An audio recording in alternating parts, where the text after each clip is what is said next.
Welcome. Hopefully you've had a chance to watch our video on building relationships with lawmakers and their staff. As a companion to that video, we have asked lawmakers and legislative staff to join us and to provide us with their advice for how to build and foster relationships with lawmakers and staff. Relationships are key in this work, and who better to provide you with advice than the individuals on the ground who have combined decades of experience.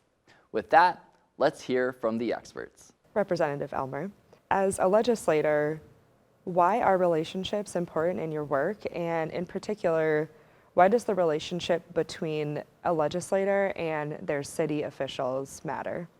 Well, in this job, I have quickly found that relationships are essential. I mean, that is the number one, building relationships.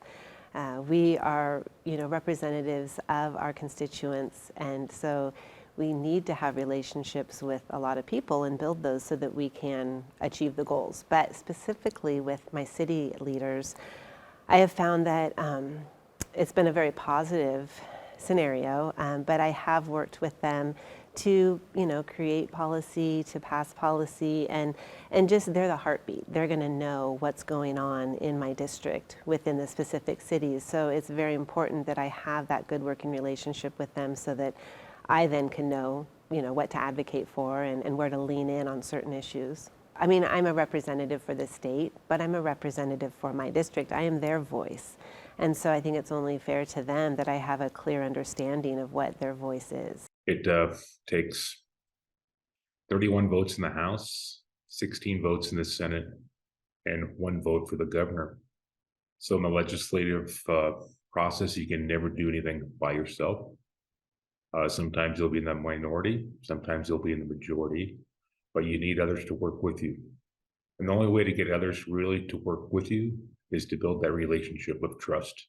We're voted by the same people, and we are beholden to the people that elect us as a whole, and we're beholden to everybody we serve.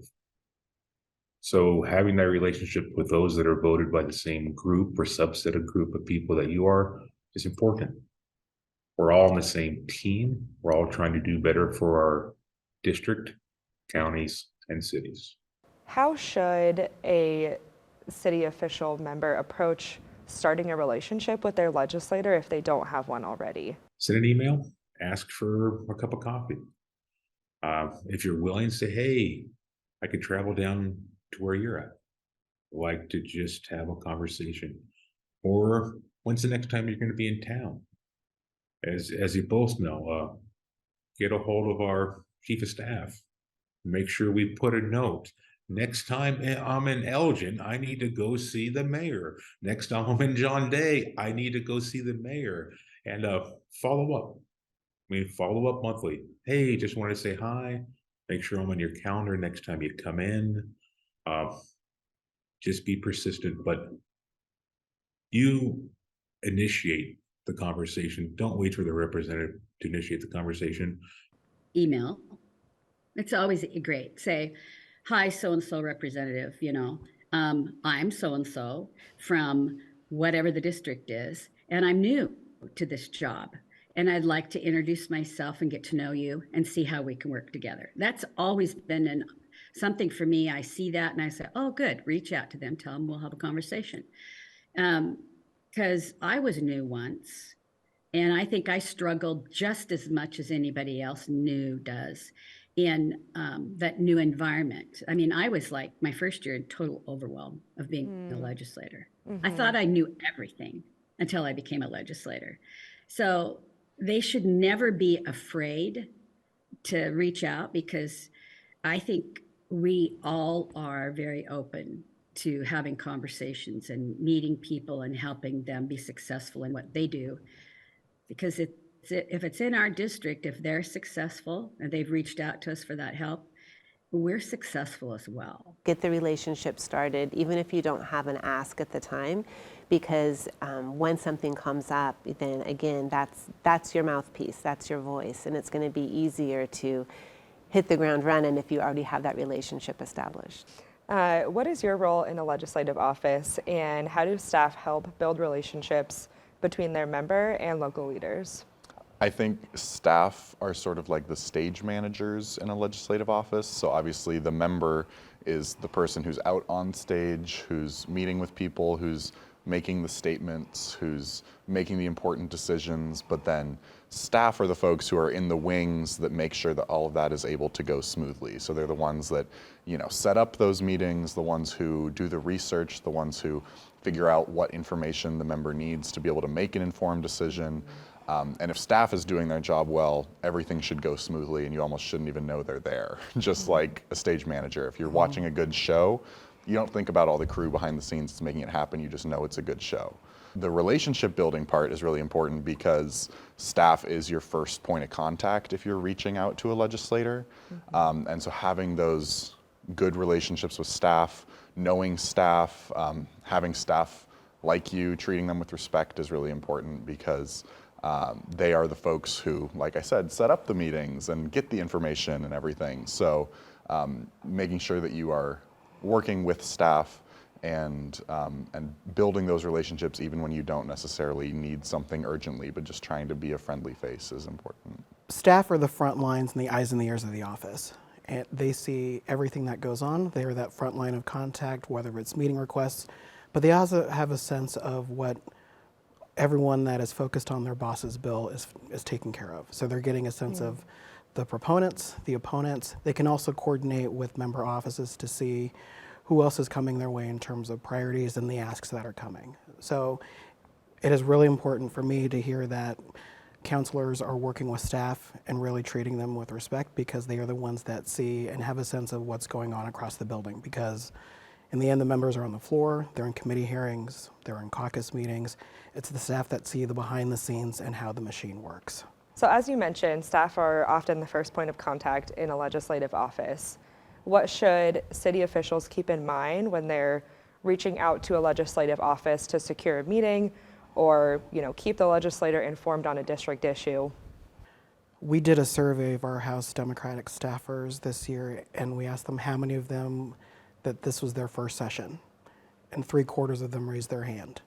So I think for me, the central piece of advice for counselors in arranging meetings and engaging with offices is think about what it was like when you had your first job, how you were treated. Kindness in this building in a high pressure environment goes a long way, especially when a number of staffers, this is either their first job or they're fresh out of college. A number of them are in their early to mid 20s. So in this building, kindness goes a long way and can help you advance your agenda, but also it'll mean that people want to talk to you long term. What should a city elected official focus on in their first meeting with the legislator? And is there anything they should avoid talking about? Introduce yourself, be yourself. Don't worry about what you're going to say or how you're going to look. Most people that come in always give me a hug because I'm a hugger. I forgot to say that before. Just be honest and have a conversation with me, and we'll figure out a way to make it work if there's things that we disagree on. It kind of depends because if I'm in session, then those meetings look different. So if a city official is coming to me when I'm in session, it's a 15-minute meeting typically. And that's something that it's quick, So whereas if it's during the interim and we can meet at a local coffee shop or whatever, you have a little more time and you can sort of build the connectivity and then get to the main issue, which could be, whatever the ask is for their city.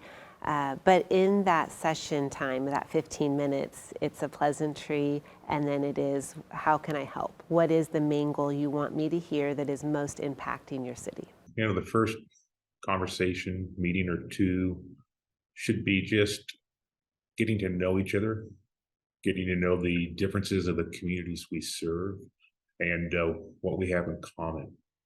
I think doing a little bit of foundation work will be key to having successful relationships and conversations in the future. Legislative process can take a couple years in order to be successful in a policy or even a funding request.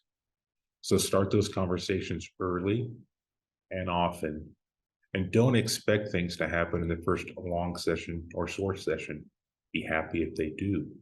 But plant that seed, water that seed, and keep working through it. As far as contacting us during session or out of session, My personal preference is it doesn't really matter, Lindsay.